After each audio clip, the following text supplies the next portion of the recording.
السلام عليكم ورحمة الله وبركاته. ازيكم يا حبايبي؟ عاملين ايه؟ ان شاء الله يا رب تكونوا بخير واتم صحة واحسن حال.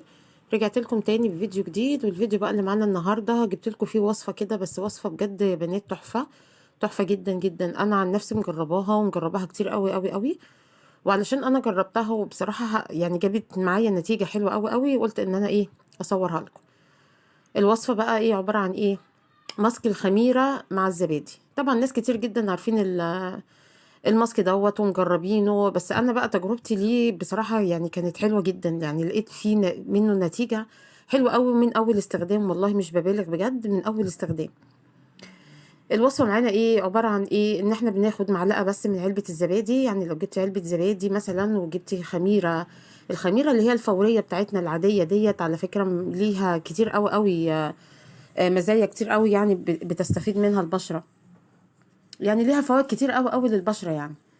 بناخد من علبة الزبادي معلقة، وبناخد من الخميرة الفورية معلقة. يعني معلقة كده متوسطة، يعني ولا هي كبيرة أو ولا صغيرة أوي، زي معلقة الشاي كده. وبنحطهم مع بعض، تمام زي ما أنا هعمل كده. وبنقلبهم كويس جدا جدا جدا. طبعا مش عايزين نعمل كمية كبيرة، هي كمية صغيرة خالص على قد الماسك بس، لأنه لو بقى منها مش هتنفع ان انت تستخدميها تاني. هي بتستخدم بس الكمية بتاعة الماسك مرة واحدة. يعني لو بقى كمية معاكي ولا حاجة، حتى لو كمية بسيطة او كتير او كده، لا مش هينفع ان انت تستخدميها تاني. عشان كده يعني بنصح ان انت اعملي كمية على قد الماسك بس اللي انت هتعمليه. بفضل اقلب فيهم كده تقليب كده جامد لحد ما يتجانسوا كده مع بعض، الزبادي مع الخميره، وتلاقي الخميره دابت خالص خالص في قلب ال الخميره دابت خالص في قلب الزبادي. ماشي، ويبقى متماسك كده، ما يبقاش خفيف قوي ولا تقيل قوي، بحيث ان هو لما تحطيه على بشرتك يبقى متماسك كده على البشره، ما يسيلش منك او يسيح او يقع.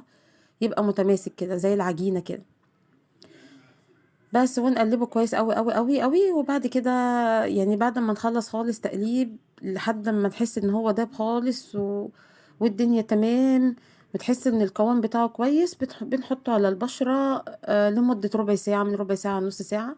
انتي بس اول لما تلاقيه معاكي نشف وكده هتلاقيه يعني انتي لوحدك هتحسي ان هو كده تمام. اول ما يبدأ ينشف والبشرة تبدأ تمتص العناصر بتاعته كلها كده، يبقى الماسك تمام. نبدأ نغسل وشنا بمية دافية، تمام. وبعد كده نحط اي مرطب، وهتحسي بفرق، فرق فظيع.